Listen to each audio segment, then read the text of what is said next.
August 13, 2025. In the disputed waters of the South China Sea, a Chinese warship chose to confront the American destroyer USS Higgins in an arrogant, reckless manner. Beijing captains shouted orders over the radio, boasting of sovereignty, while their Coast Guard vessels sprayed water cannons at Filipino fishermen, forcing them to flee like uninvited intruders in their own waters. The humiliation was bitter, the image unforgettable. Simple wooden boats retreating before giants of steel. But the American destroyer USS Higgins is no pushover. With 9,200 tons of steel and gunpowder, it was built to project dominance on any ocean, with majestic serenity. A quiet reminder that American naval power still deserves respect. This was no ordinary patrol. It was a clash of pride, of law, and of power. So what really happened in that confrontation? Were any shots fired? Let's find out the truth. August 13th, 2025. At exactly 7:46 a.m., the calm surface of the South China Sea shattered into confrontation. The American destroyer USS Higgins, a 9,000-ton steel giant built for both defense and dominance, was carrying out a routine freedom of navigation operation near Scarborough Shoal. For Washington, this was no reckless gamble.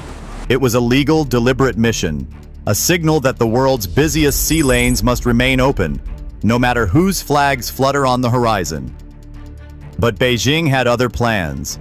Out of the haze, several Chinese warships appeared, their gray silhouettes cutting across the waves like predators circling their prey. Type 052D destroyers and Type 054A frigates, the sharp edge of China's naval rise, closed in fast. Within minutes, they were riding parallel to Higgins, less than 500 yards away. Over the radio, a sharp voice crackled in English, thick with threat. U.S. warship, you are in Chinese waters. Leave immediately or face consequences.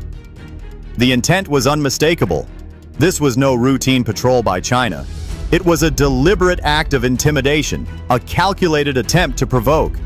Some ships even cut across Higgins's bow at dangerous angles, creating wakes that threatened collision. The message was clear: yield or be forced to. On Higgins's deck, sailors tightened their grips on steel railings. Their orders were firm: steady course, steady speed, minimal chatter. The restraint was almost unbearable. To men trained to react in split seconds, the urge to respond was strong. Every instinct screamed against this humiliation. But discipline held. Not a single missile was armed, not a single gun elevated. For ordinary Americans, it may seem unimaginable. The most powerful navy in the world forced to endure harassment without firing back. But that is the razor's edge of modern conflict. Strength measured not only by firepower, but by control. The tension was suffocating. One wrong move, one panicked reaction, and 155 meters of steel could have become the spark for a global inferno. Scarborough Shoal, a few reefs and rocks barely rising above the water, had become the stage for superpowers. And on this morning, the world came dangerously close to watching peace collapse under the weight of pride and provocation. If you were the commander of the destroyer USS Higgins, would you order the Chinese ship to be shot? Let's see what the commander of the warship decides. The standoff dragged on, second by second, until time itself seemed stretched to the breaking point. The Chinese ships pressed harder, edging closer, circling tighter. One frigate cut so near across Higgins's bow that the distance shrank to just 300 yards, a heartbeat in naval terms. At sea, two steel giants that size colliding could tear open hulls, ignite fuel, and kill hundreds of sailors within minutes. The Chinese captains knew it. That was the point. On Higgins, discipline held. The bridge was silent except for the steady, almost mechanical commands. Hold course, maintain speed.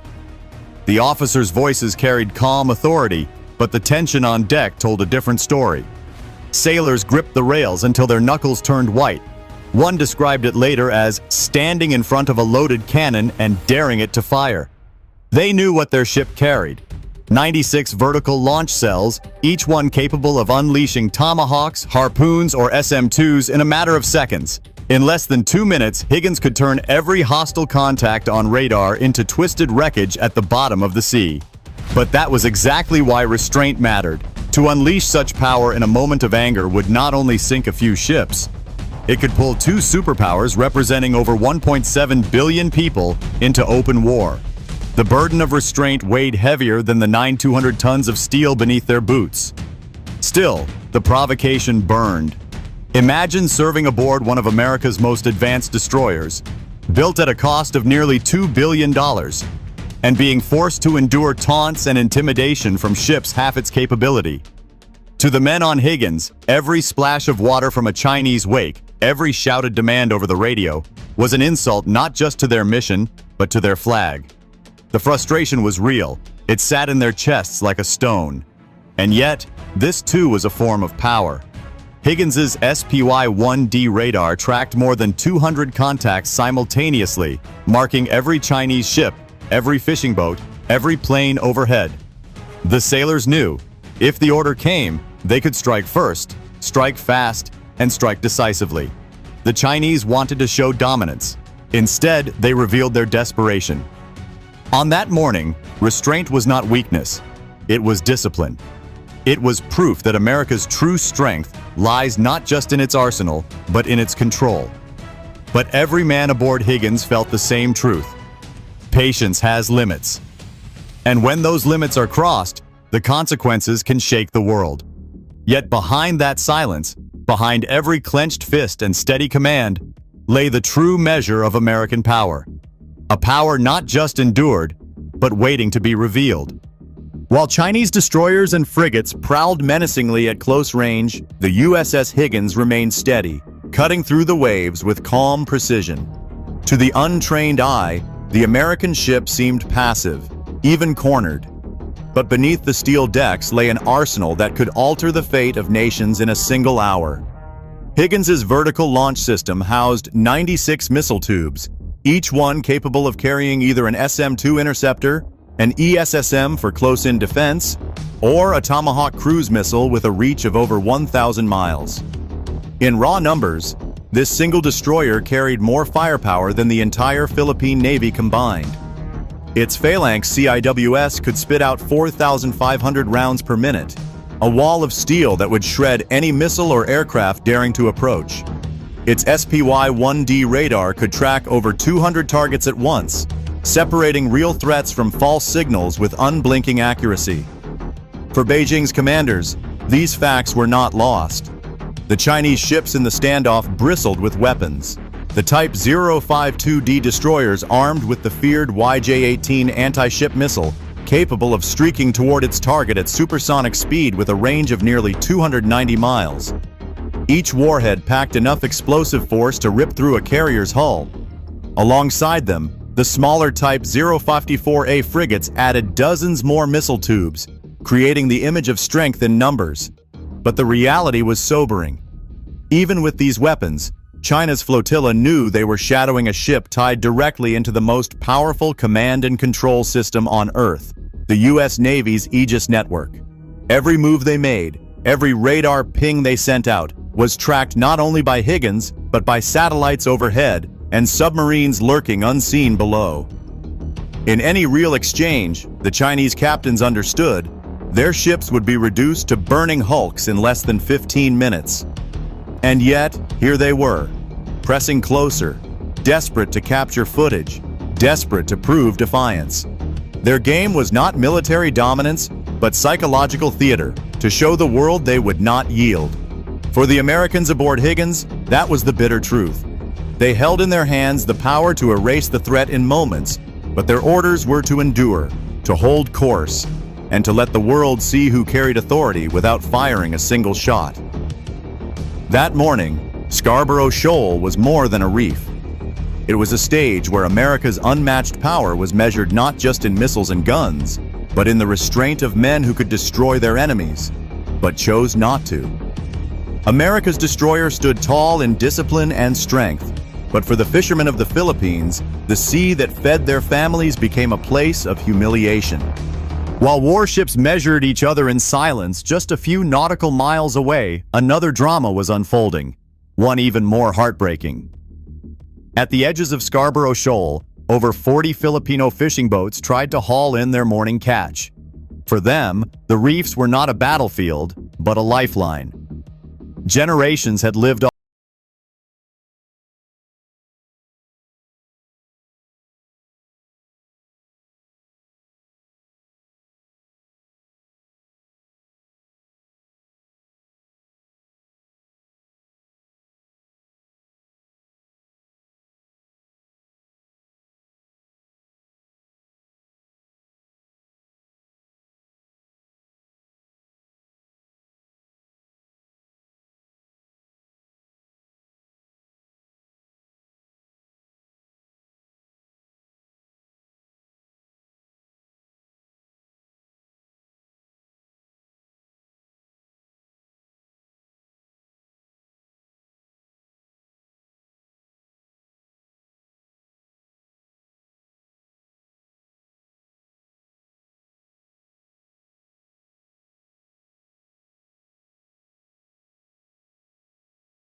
cut off shipments in one of the busiest trade routes on Earth.